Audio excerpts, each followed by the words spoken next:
Okay, another example. This one is very useful actually in calculus, so let's look at this example. I want to find the sine of the arc cosine of 3/5. So let's work from the inside out. The inside is find the arc cosine of 3/5. Let's call that theta is an angle with the cosine of theta equal to 3/5. You know, I don't have that angle. That is not a nice unit circle angle. So I cannot find it easily. But I can do this. I don't really need to know what theta is. This question doesn't ask me to find that angle. This question asks me to find the sine of that angle. I don't really need that, right? I really only need the sine of theta. That's all I need. Now, arc cosine of 3/5, that answer is going to live in the first quadrant. Remember, arc cosine lives up here. For positives, it's here. For negatives, it's over here. Cosines are all positive over here. Cosines are negative over here. So this is a first quadrant angle, and I need to find the sine. I know how to do that. I've done this many times this semester. I've got an angle, theta, and put it in a right triangle.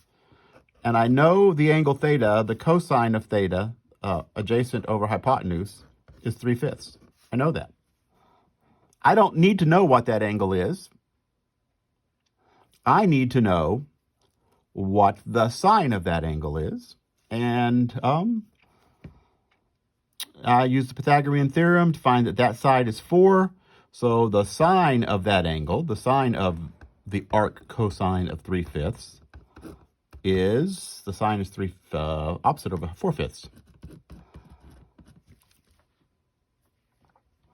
Right, so the sine of the arc cosine of 3/5 is 4/5. I did not have to find the arc cosine of 3/5. Now, my calculator will give me the arc cosine of 3/5. It will do it for me. If I say, what is the arc cosine of 3/5, I'm trying to find on my desk, I should have done this earlier, the other calculator. I can use my calculator. I always need to make sure when I'm doing trig. Let's see, I'm set in degrees right now. That's fine. So the answer is going to be in degrees. What is the arc cosine? Notice it's in my calculator, it's the second function of the cosine of 3/5. Right, and it tells me it's that many degrees, 53 degrees.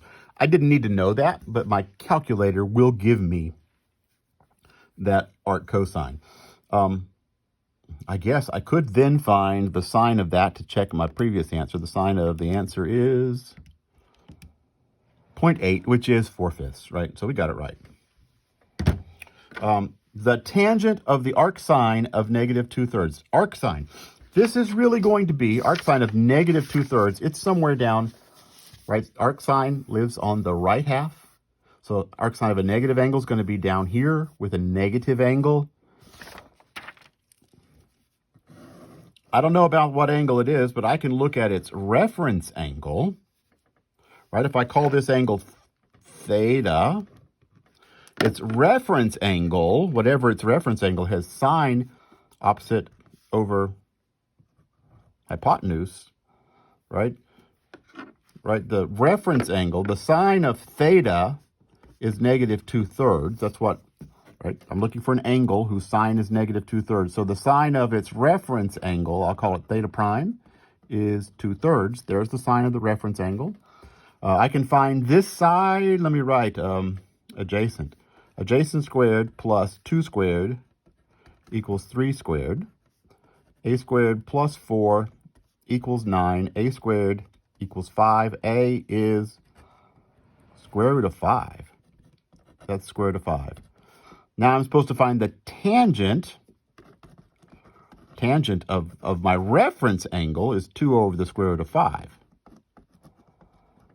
All right, so I'm going to have those same numbers for the tangent of my given angle, except I know my angle's in the fourth quadrant, so the tangent is also negative. And I could check this. It's not going to give me an exact answer, right? So if I ask for an exact answer, your calculator is not going to give you that. Your calculator is going to give you a decimal.